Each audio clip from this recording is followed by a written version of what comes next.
Hi everyone, this is a technical analysis on USDJPY. Let's start with some fundamental background first.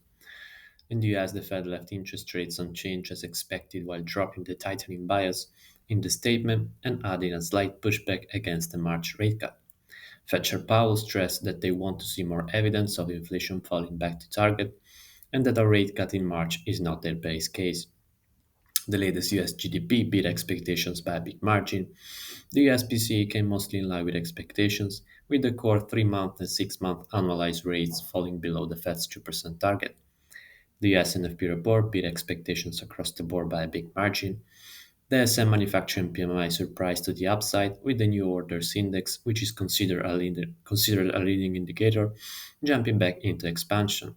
Similarly, the ISM services PMI beat expectations across the board, with the employment subindex erasing the prior drop and prices paid jumping back above 60.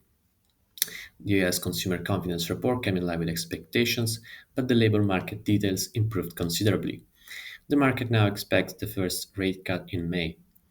In Japan, the BOJ kept its monetary policy unchanged as expected, with interest rates at negative 0.10% and the 10-year JGB yield target at 0% with 1% as a reference cap.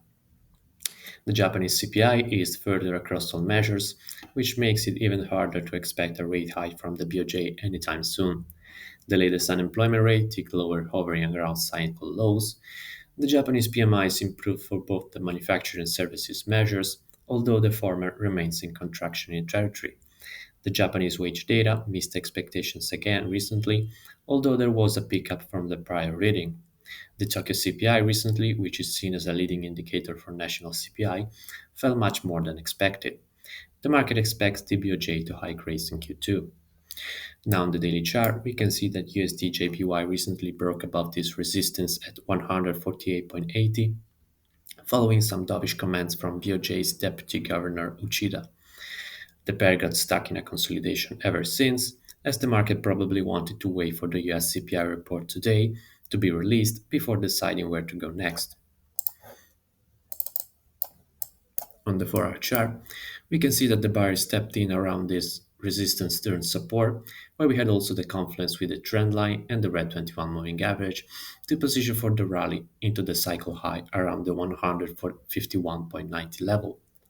The sellers, on the other hand, will want to see the price breaking lower to invalidate the bullish setup and position for a drop into this 146.60 support. On the 1-hour chart, we can see that the price action might have formed an ascending triangle here. The price can break on either side of the pattern, but what follows next is generally a strong and sustained move in the direction of the breakout. If the price were to break to the downside, the sellers will need also to break below this 148.80 support before confirming a bigger correction to the downside. For the buyers, on the other hand, this 148.80 support will be the last line of defense.